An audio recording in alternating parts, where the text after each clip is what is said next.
Hello and welcome back, dear viewers.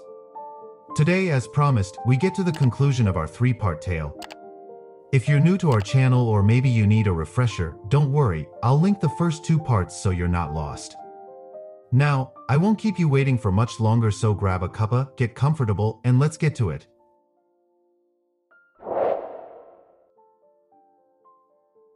You're with Jennifer now, son, he stated. You're going to get married, start another family, and your kids will be with you in Adelaide soon enough. Are you still angry at her? Not really. I've moved on. She probably hasn't. It's her own fault and I understand why not wanting to even see her, but let her say her piece, then just leave all this behind you. Fine, I'll talk to my lawyer and have him sort it out. It was the next week that we ended up at the courthouse. My lawyer explained that, as soon as the meeting was concluded and she signed the paperwork, the judge was prepared to sign off on our divorce, and I'd be a free man 1 month and a day after the judge granted the divorce order. I hadn't seen Kylie since the night she'd departed for her date. She was waiting in the room when Jennifer and I approached my lawyer. He explained Kylie was inside with her lawyer and no one else. Taking Jennifer by the hand, I led her and my lawyer into the room. Kylie looked up in shock to see me entering with another woman. I barely looked at her as I escorted Jennifer to a spare chair, pulling it out as always, making sure she was comfortable before I took the chair in the middle, my lawyer to my left. Taking Jennifer's left hand in my right, I made sure our hands rested on the table in full view. She added to it by moving her chair as close to mine as possible, resting her head against my upper arm. I finally took a look at Kylie. She looked like she'd, if I was honest. I'd heard often enough that life hadn't been easy since I'd walked out on her. I had no sympathy whatsoever. She'd made the choices that cost her everything. No communication with her daughter at all. Our son barely talked to her at all. My entire family had broken all contact with her. And from what I'd heard, even her own family were disappointed but felt they had to take her in once my father kicked her out of the house. Right, say your piece, Kylie, so we can get this divorce over and done with. I have a life I'd like to get on with. You're the past where you firmly belong. Who is she? She asked quietly. Who? The woman to your side. This is Jennifer Morris. Once our divorce is finalized, I will be proposing to her and, one day soon, she will be Jennifer Williams. And I'll naturally be saying yes to his proposal as I want nothing more than to be his wife and mother of his future children. I smiled for a moment, though I didn't avert my eyes from Kylie's. Once she says yes, we'll be organizing a simple wedding ceremony. With any luck, by the time we're wed, she'll also be carrying our child. I knew hearing all that hurt. I still knew my soon-to-be ex-wife, and the hurt in her eyes was real. You've moved on rather quickly, as she stated. I wasn't the one cheating, Kylie. You were. I remember leaving the evidence. You never let me explain. I went out that night and you didn't say anything. You didn't fight for me. I shouldn't have to fight for you because I was your ducking husband. Therefore, in the end, you weren't worth fighting for. You were cheating on me, Kylie. You showed your true colors after 20 years together. I remember our conversations regarding monogamy and fidelity. I warned you that should you prove to be like my mother, I'd leave without any hesitation. All you did was make the decision easy for me. Are you even sorry about what you did? Don't bother answering that, because you're not. You're only sorry you got caught, not for proving our marriage was nothing but a ducking sham, and you're a worthless hooer, just like my own mother. Her lawyer cleared his throat. I glared at him. Duck off if you don't like what I'm saying. She wants to talk, fine. I'm allowed to talk as well. I made a mistake. Cheating is not a mistake. Cheating is a series of decisions you made to eventually have another man stick his clock in you. I don't care if you were seduced by him or you purposely went out to try and duck him. The simple fact is that you did duck him, and therefore you lost any right to calling me your husband. It was just segs. And there it is. The line that so many hooers used to justify their decision. Sorry, but most people equate segs with love, and considering you were my wife, I'm the one you should have been having segs with, not some ducking wanker you worked with. We also discussed that before we married, Kylie. You just don't remember. Once again, I warned you what would happen if you cheated on me. Thing is, you forgot that my mother cheated. Once I took my head out of my arse, I realized what you were doing, so it was just about gathering evidence. If you'd said no that night, would you have still left? Yep. I was gone regardless. I wouldn't have left in the same manner though. What you did that night was so ducking disrespectful, you deserved everything that happened afterwards. You took all our money. Consider it payment for 20 wasted years. I paused and shook my head. No, that isn't entirely fair or correct. You gave me our 2 children. That wasn't a waste. I also checked they were mine. That upset her. I never cheated on you then. No, you only turned into a hooer later. You sold our house. No, I gave it to my father as a gift. It's still in his name and he's renting it out. He's already told me that he'll sell it and give me most of the money so I can buy another house where I'm living now. That you didn't even give me a chance, Mark. Because you didn't ducking deserve one, Kylie. Where are you living now? None of your business. I don't want that information known by you. The day I walked out was the day you no longer mattered to me. Our children are grown and can choose who they want to be with during their special days, whether it be birthdays or the festive period.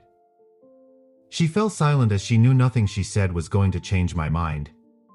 Just sign the papers and move on, Jennifer stated. He hasn't seen nor spoken to you in 12 months. He's moved on. He loves me and I love him. We're going to marry, start a family of our own, and grow old together. You chose to throw him away. I'm glad I was the one who caught him, held him, whispered he'd be okay, and I'll never let him down. He owns my heart and I know I own his. I didn't want. She met my eyes and I could see the tears. I kept my face blank. Waterworks would not work on me this time.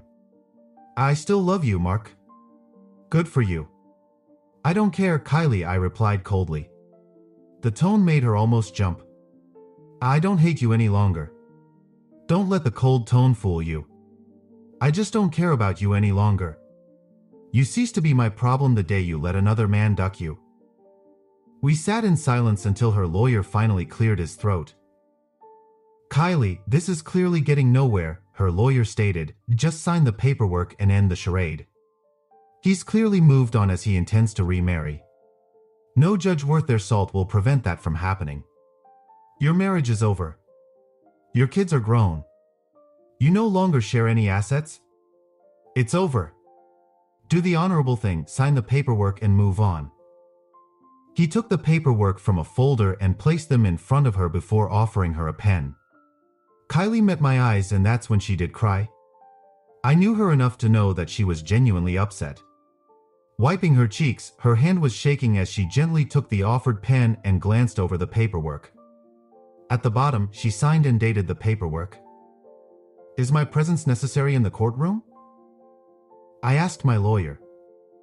No, Mark. You can go. You'll receive the divorce order in the mail. Good. Then we're done here.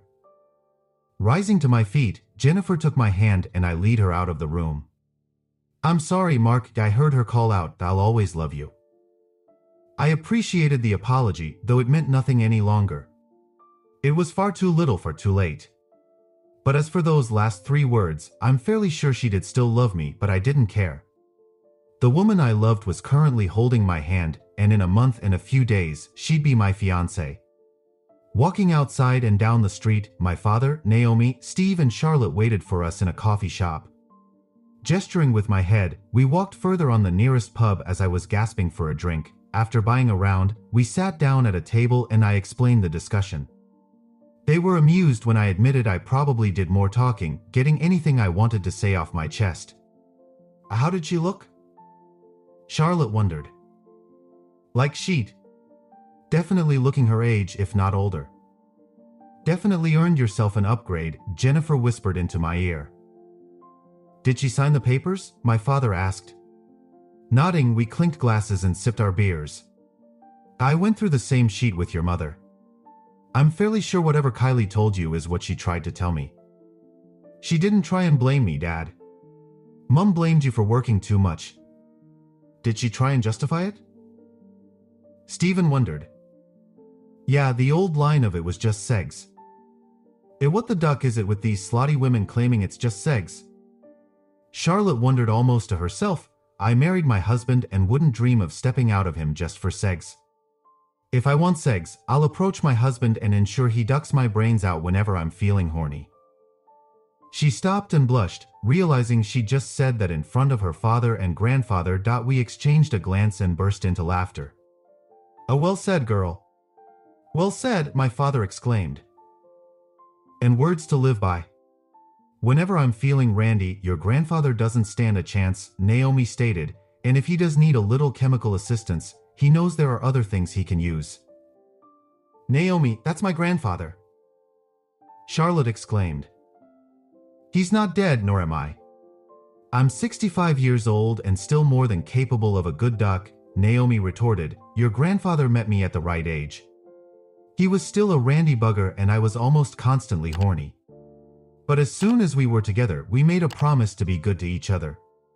We've both come from failed marriages due to infidelity. I'm just glad it's nearly over," I admitted. "I hate the fact I'm just another divorcee, but as I said in the room, cheating is unforgivable. Fair play to those who choose to work things out. Maybe if you kids were 10 years younger, I'd have felt trapped." But then I looked at my father. It was a struggle, but he always had my support. We remained in Sydney for another couple of days as I discussed with my family their plans. Charlotte and Tom immediately agreed to come to Adelaide. Stephen was still assessing his options, but would more than likely join us. To my surprise, my sister suggested she'd be heading out to join us. Taking her out for dinner, when she arrived alone, that's when I learned her marriage was also over. "You can stay with us while you sort things out," Jennifer offered. "Any family will be welcome. You're now my family, and my family is now yours too. I'm selling the house here and we're going to make bank on it," I added. "House prices in Adelaide are much more reasonable than here, so we're going to buy a large property with rooms to fill with little people," Jennifer suggested, taking my hand and placing it on her stomach. "Soon enough, I'll be carrying our first child." "How many do you want, Mark?" "As many as you want, Jenny. I love being a father." A month later, I received the divorce order that told me that my marriage to Kylie Daniels, as she hadn't kept her married name, was officially over. I never heard from her again, but I learned through the grapevine that she left Sydney within 6 months of our divorce being granted. From what Stephen told me, as he was the only one who still spoke to her, she headed north to Queensland for a fresh start. After that, I simply stopped asking and Stephen stopped telling me, as I no longer cared what she did. 2 days later, after receiving the divorce order, I proposed to Jennifer on the beach in front of our families. She could barely get a word out, nodding as I slid the engagement ring onto her finger. 6 months later, we married on the same beach as our new home was barely a few hundred meters away. As she walked towards me in her wedding dress, no one would have missed the baby bump, but my soon-to-be wife simply glowed as her father walked her towards me. Taking her hand, neither of us could stop grinning as we turned to face the celebrant. "Dearly beloved, we are gathered here today. Epilogue: I am a year from retirement age and life couldn't be any better. Jennifer and I have been married for nearly 20 years and we're still as happy today as the day we met, our first date, the first time we made love. All those firsts leading up to the day we married. Within 6 months of returning to Adelaide after that trip to Sydney, my daughter and son were living in Adelaide. My daughter is still married to Tom and I have 3 grandchildren. My son is married to a wonderful man and they have adopted 2 children. My father and Naomi joined us in Adelaide a year after the divorce, where he lived for nearly a decade before he passed away peacefully in his sleep. Naomi was heartbroken, and the first thing we did was insist she live with us. She resisted for a while until she realized our house was enormous and we eventually built her a granny flat so she still had independence. My sister joined us in Adelaide almost immediately after leaving her husband, taking the kids with her. Like her brother, she was a victim of infidelity, and he didn't fight her when she took his children away. We found her a place to stay after she'd lived with us for a couple of months. She eventually married one of my coworkers and good friends, and they've been happily married for 15 years. My brother remained in Sydney, and he was the only one who kept in contact with our mother. I learned when I was 60 that she'd passed away. Having had no relationship with her to speak of for nearly 40 years, I found it difficult to feel any grief at hearing of her death. Jennifer suggested we should still attend her funeral. Again, it was about being the better man, so we all flew into Sydney to attend. I was surprised to learn she'd remarried and pretty much adopted her husband's children as her own. They were not shocked to learn of our existence, but were surprised that she wouldn't have admitted to being completely estranged from 2 of her 3 children. We could have explained why we were estranged, but a funeral wasn't the time. We simply stated we were attending to pay our last respects before returning home. With no family remaining in Sydney, my brother joined us in Adelaide within the year. As for Jennifer and myself, we eventually had 4 kids together, 2 boys, 2 girls. My older daughter and son were thrilled to have siblings, and were happy to babysit, not that Jennifer and I headed out too often. But we remained deeply in love, always ensured we communicated, never went to bed angry, and our sex life remained as vibrant today as it was when we slept together for the first time. I look back at my life and that time of my divorce. I'm sure there are those that would have preferred me to go scorched earth on my ex-wife, but what would the point have been? Walking out without a word actually hurt her far more, nothing but silence on my end for a year before I returned to simply make sure the divorce was done. She knew my thoughts on fidelity and she broke the contract. As for those who believe in reconciliation, I can't agree with that either. If your wife cheats and you find it in yourself to forgive her, then that's on you. But the trust is broken, and can it ever be fully restored? I don't believe it can. You would spend the rest of your life being suspicious and resentful, and a divorce in the end is more than likely inevitable. Instead, I took the road not traveled often.